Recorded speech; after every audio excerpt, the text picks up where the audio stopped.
मैंने श्रीमद् भगवद गीता तब तक नहीं पढ़ी थी जब तक मुझे ये ज्ञान नहीं हुआ कि हम सब आत्माएं हैं और ये जिंदगी हम आत्माओं के लिए एक इम्तिहान है अपने अंदर से अपने सबसे अच्छे रूप को बाहर निकालने का। और भगवद गीता इस इम्तिहान को पास करने की एक अहम किताब। भगवद गीता के 18 अध्याय हैं और ये संस्कृत में परमात्मा द्वारा दी गई थी। समय के साथ संस्कृत भाषा रोजमर्रा की जिंदगी से निकल गई और ये ज्ञान मनुष्य से दूर हो गया। समय समय पर भगवद गीता के साधारण अक्षरों में अनुवाद किया गया।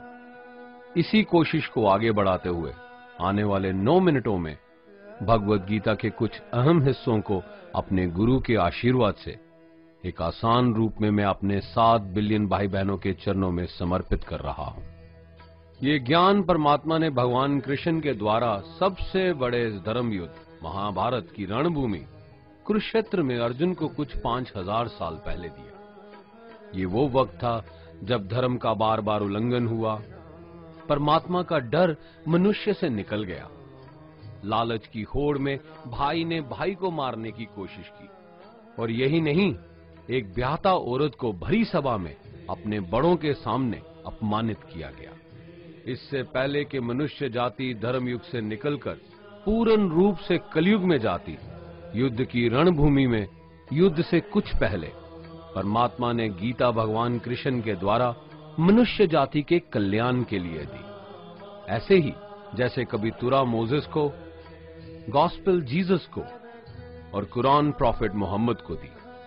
गीता, बाइबल, कुरान, तुरा, गुरु ग्रंथ साहिब परमात्मा द्वारा दी गई किताबें हैं जो किसी एक धर्म के लिए नहीं बल्कि पूरी मनुष्य जाति के लिए है, पूरी इंसानियत के लिए है, सब आत्माओं के लिए है। क्योंकि ये आत्मा को परमात्मा के बारे में, उसकी सृष्टि के बारे में और सबसे अहम ये उन कायदों के बारे में समझाती है जिनका आत्मा को मनुष्य के रूप में हर हाल में पालन करना होगा, रक्षा करनी होगी।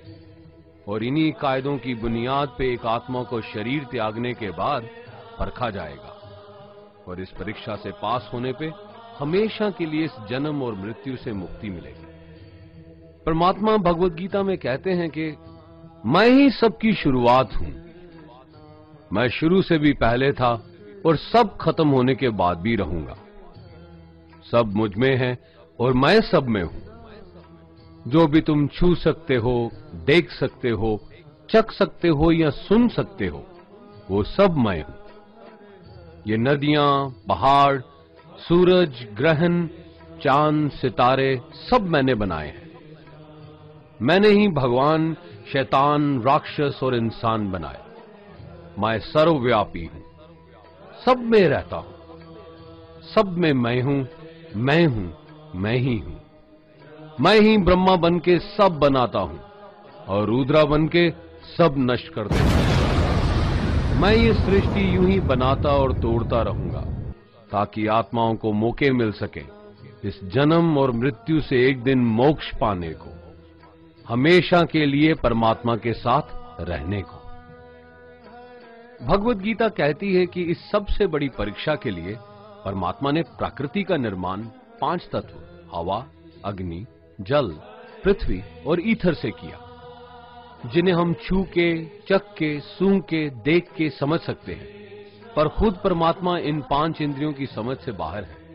उन्हें आत्मा इन इंद्रियों से नहीं जान सकती। आत्मा 5 इंद्रियों के साथ वैसे ही है जैसे एक लोहे का रोबोट जिसे अपने बनाने वाले का कोई पता नहीं। अर्जुन को भी परमात्मा का विराट रूप देखने के लिए भगवान कृष्ण ने दिव्य नेत्र दिए।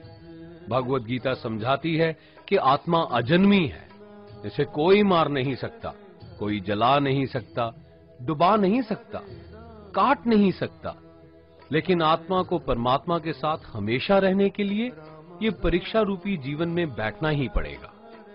इस परीक्षा के लिए परमात्मा से बिछुड़ के आत्मा को पृथ्वी पे किसी न किसी रूप में जन्म लेना पड़ता है और 88 करोड़ जोनियों को जीने और भोगने के बाद एक आत्मा को मनुष्य का शरीर और दिमाग मिलता है इस सबसे बड़ी मर्यादाओं की परीक्षा में बैठने के लिए। हर मनुष्य को इस पूरी परीक्षा के दौरान तरह तरह की अच्छी और बुरी भावनाओं के चक्रव्यूह में अपने ही भाई बहन या मित्रों के साथ डाला जाता है, जिसमें हर आत्मा को अपने अंदर के तामसिक और राजसिक अवगुणों से निकल के सात्विक जीवन में प्रवेश करने के मौके मिलते हैं। हमारे तामसिक गुण वो हैं जो हमारे अंदर हीन भावना पैदा करके हमें खुद को उदास और नुकसान पहुंचाते हैं, और हमारे राजसिक गुण हमें ईर्ष्यालु और लोभी बना के दूसरों के प्रति नुकसान पहुंचा सकते हैं। इस परीक्षा के दौरान हर आत्मा को तामसिक और राजसिक गुणों को खत्म करके अपने सात्विक गुणों से परिचित होना पड़ेगा। सात्विक गुण वो हैं जो आत्मा को अपने आसपास की हर चीज से जोड़े और उन्हें प्यार करना सिखाते हैं। परीक्षा के दौरान हर आत्मा को जीवन के चारों स्तंभ धर्म, अर्थ, काम और मोक्ष का ज्ञान पाके ही मुक्ति मिलती है। यही वो द्वार है जिन्हें समझ के ही आत्मा परमात्मा को समझ सकती है। पहला द्वार धर्म का है और शेर इसका प्रतीक है।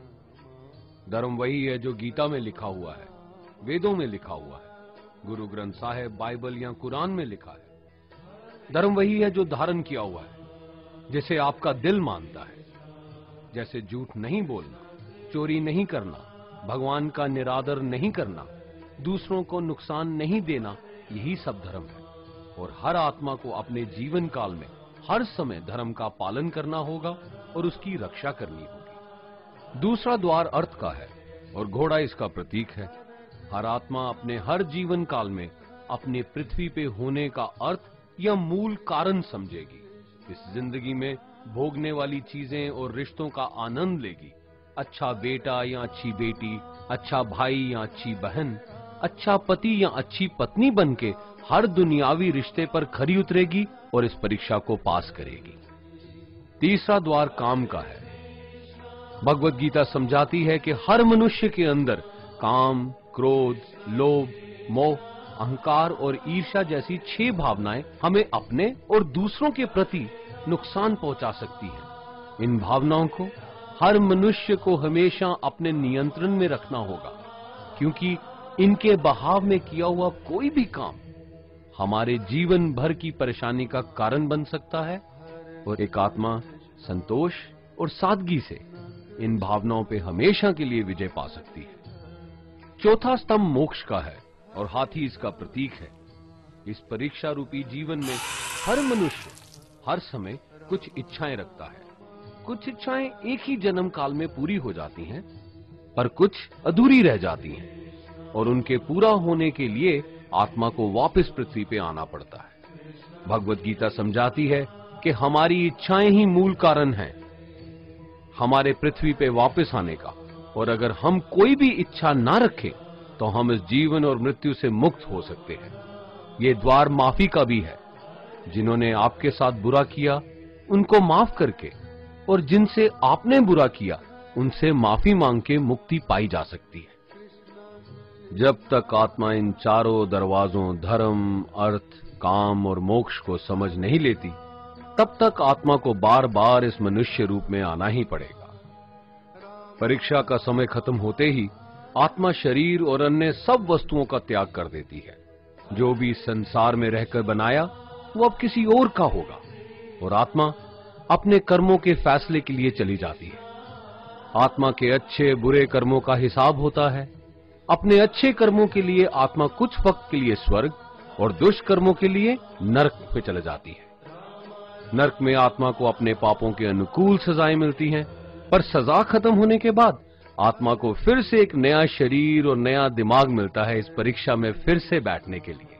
और हर परीक्षा में वही सब फिर दोहराया जाएगा, जिंदगी के 4 स्तंभ धर्म, अर्थ, काम और मोक्ष को समझने के लिए। हर जन्म में अपने कई जन्मों के कर्मों के हिसाब से हर आत्मा को कभी अच्छे और कभी बुरे हालातों से जाना पड़ता है। लेकिन जब तक आत्मा परमात्मा के साथ योग को नहीं समझ लेती, वो मुक्ति नहीं पा सकती। भगवत गीता समझाती है कि मनुष्य अपने शरीर, दिमाग या दिल से भगवान को पा सकता है। शरीर द्वारा किए कर्मों के माध्यम से परमात्मा को पाने को कर्म योग कहते हैं। ऐसे कर्म जो परमात्मा की इच्छा से हों और दूसरों के कल्याण के लिए हों। वाल्मीकि ने रामायण लिख के श्रवण ने अपने माता पिता की सेवा और उन्हें चार धाम की यात्रा करवा के, मदर टेरेसा ने अपने प्यार और सेवा के माध्यम से, और मैडम क्यूरी ने वैज्ञानिक खोज में अपने जीवन का बलिदान देके अपने कर्मों द्वारा परमात्मा को पाया। भगवत गीता समझाती है कि एक आत्मा दिमाग से भी परमात्मा के साथ योग लगा सकती है। इसे राजा योग कहते हैं, क्योंकि दिमाग या मस्तिष्क सब इंद्रियों का राजा है। एक मनुष्य अपनी आस्था, सांस प्रणाली, आसन, अभ्यास, साधना और तपस्या से परमात्मा को इस योग के रास्ते पा लेता है।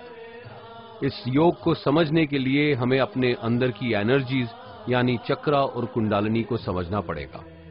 आत्मा मस्तिष्क से मेडिटेशन या ध्यान लगा के परमात्मा के साथ योग लगा सकती है। शंकराचार्य, स्वामी परमहंस, स्वामी विवेकानंद और उनके जैसे कई योगी इस योग के रास्ते परमात्मा के साथ संधि लगा पाए। परमात्मा भगवत गीता में कहते हैं कि अगर किसी आत्मा को धर्म ना भी समझ आए, योग ना भी समझ आए, पर अगर वो मेरी शरण में आ जाए तो मैं उसके सारे पाप माफ कर देता हूं। परमात्मा को ऐसी दिल की गहराइयों से पुकार के पाने को भक्ति योग कहते हैं। चैतन्य महाप्रभु, मीराबाई और भगवान हनुमान इस योग के सबसे बड़े उदाहरण हैं। लेकिन कभी आत्मा अपने होने का मूल कारण भूल के धर्म का उल्लंघन करे या पाप के रास्ते पे निकल जाए तो उसे ठीक करने के लिए परमात्मा खुद किसी रूप में पृथ्वी पे जन्म लेते हैं।